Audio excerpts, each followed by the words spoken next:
Halo, shalom, selamat pagi anak-anak. Apa kabarnya kalian hari ini? Ibu harap kalian masih tetap semangat, kalian masih tetap rajin belajar walaupun kalian ada di rumah. Anak-anak, jangan lupa sebelum belajar kita berdoa terlebih dahulu. Berdoa dimulai.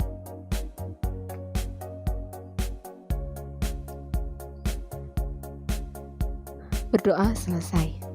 Oke anak-anak, kita akan masuk ke pembelajaranku hari ini, Senin tanggal 2 Agustus 2020. Masih di tema yang pertama atau tema yang ke-1, pertumbuhan dan perkembangan makhluk hidup. Kita masuk ke subtema yang ketiga, yaitu pertumbuhan hewan. Pada pagi hari ini kita akan belajar tentang PPKN. Sebelum melakukan pembelajaran, apa kebiasaan pagi yang dilakukan? Yang pertama berdoa, yang kedua mandi, yang ketiga berpakaian rapi, yang keempat sarapan pagi. Anak-anak melakukan apa? Ayo. Oke, perhatikan gambar berikut ini. Gambar apakah itu? Ya, itu adalah lambang negara kita, lambang negara Indonesia, yaitu Garuda Pancasila. Pada pembelajaran hari ini kita akan belajar tentang memahami makna bersatu dalam keberagaman di lingkungan sekitar kita. Anak-anak kemarin sudah belajar ya tentang bagaimana keberagaman juga. Di pagi hari ini kita akan belajar keberagaman di lingkungan sekitar kita. Tuhan menciptakan manusia itu berbeda-beda. Dan sebagai manusia kita harus saling menghargai dan menghormati. Menghargai perbedaan kemampuan teman harus kita lakukan dalam kehidupan kita. Caranya yaitu kita mengajak berlatih bersama untuk meningkatkan kemampuan mereka. Kemudian menyayangi dan menghargai teman walaupun kemampuan kita berbeda. Contohnya gimana? Contohnya adalah seperti ini. Ada teman yang pandai matematika, sedangkan yang lain pandai bahasa Indonesia. Ada teman yang pandai menari, ada teman yang pandai bernyanyi. Kita harus menghargai perbedaan kemampuan tersebut. Nah, hal di atas termasuk pengamalan sila yang kedua yang berbunyi kemanusiaan yang adil dan beradab. Masih ingat lambangnya apa? Lambangnya adalah rantai emas. Bagaimana cara kita menghargai perbedaan kemampuan teman? Caranya adalah yang pertama, tidak menghina atau meledek kemampuan teman, walaupun itu berbeda. Yang kedua, tidak meremehkan kemampuan teman. Walaupun kemampuan kita lebih tinggi dari teman kita tidak boleh meremehkan teman kita tersebut. Yang ketiga, menghormati kemampuan teman dan hobi teman yang berbeda. Yang keempat, memberikan semangat kepada teman dalam mengembangkan kemampuannya. Yang kelima, memberi saran yang baik kepada teman dengan bahasa yang santun. Yang keenam, mengajak berlatih bersama-sama untuk meningkatkan kemampuan. Itu ya anak-anak, beberapa cara dalam menghargai perbedaan kemampuan teman kita. Nah, sekarang Ibu ada pertanyaan. Pertanyaan yang pertama, anak-anak perhatikan gambar berikut ini. Nah, kamu melihat temanmu mengalami kesulitan saat mengikuti permainan lompat tali. Sikap yang akan kamu lakukan apa? Hayo. Kira-kira apa ya sikapnya? Ya, sikapnya atau sikap kita adalah sebaiknya kita mengajari teman kita supaya teman kita bisa untuk bermain dan bisa mengikuti permainan itu dengan baik. Oke, pertanyaan yang kedua. Kamu melihat salah satu temanmu mengajak teman yang lain mengalami kesulitan saat melompat. Sikap yang kamu lakukan adalah sikapnya apa?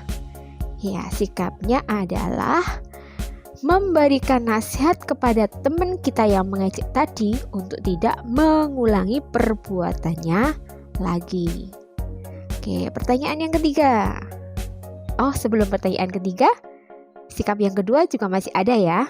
Sikap yang kedua yaitu kita seharusnya menghibur teman kita yang diejek tadi untuk tidak sedih agar ceria kembali dalam mengikuti permainan lompat tadi. Ke pertanyaan yang ketiga. Misalkan temanmu yang belum dapat mengikuti kegiatan dengan baik, bagaimana cara yang baik dalam menyampaikan saran kepadanya?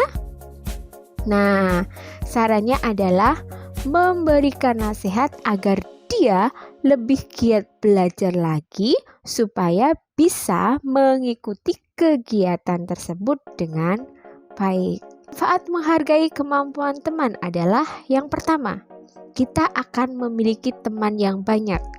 Yang kedua, akan tercipta saling menyayangi satu sama lainnya. Yang ketiga, memiliki kepercayaan dari teman. Yang keempat, disenangi banyak teman. Yang kelima, tidak adanya pertengkaran dan perselisihan sehingga tercipta kerukunan dalam kita berteman. Perilaku hidup bersih harus tertanam dalam diri kita sejak mulai dini.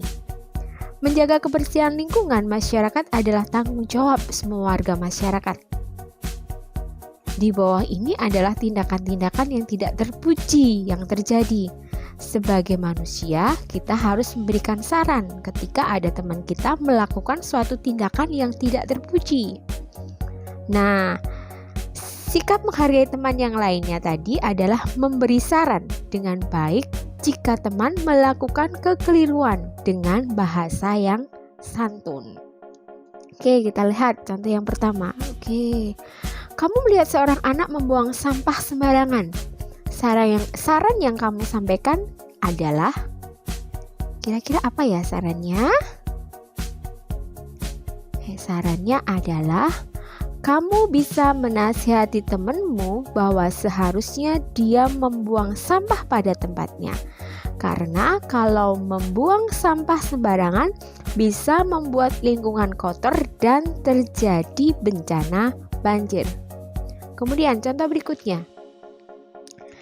Di sekitar depan rumah tetanggamu banyak sampah, juga kaleng bekas berisi air hujan. Saran yang akan kamu sampaikan adalah, sarannya apa? Sarannya adalah kamu mendatangi tetanggamu tadi dengan baik-baik untuk membersihkan sampah-sampah tersebut dan memberikan nasihat bahwa seharusnya sampah-sampah dan kaleng air yang berisi air hujan tadi dibuang ke tempatnya. Karena kalau ada air yang mengenang itu bisa menjadi tempat perkembangbiakan nyamuk dan nyamuk bisa menyebabkan penyakit demam berdarah.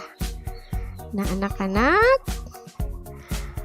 itulah pembelajaran kita pada pagi hari ini. Bagaimana kita harus santun dalam menyampaikan saran kepada temannya, dan kita harus menghargai teman kita walaupun berbeda kemampuan, karena itu termasuk dalam pengamalan sila yang kedua. Apakah kamu disiplin dalam mengikuti pembelajaran dan sudah pembelajaran? Kalau sudah, beri centang di bawah ini ya. Terima kasih juga kepada mama bapak yang sudah mendampingi anak-anak dalam belajar. Semoga mereka bisa memahami pembelajaran pada pagi hari ini. Tunggu soal di Google Classroom ya. Jangan lupa materi ini dipahami dulu. Setelah itu barulah mengerjakan. Selamat belajar. Demikian pembelajaran hari ini. Tetap semangat, jaga kesehatan. Tuhan Yesus memberkati kita semua.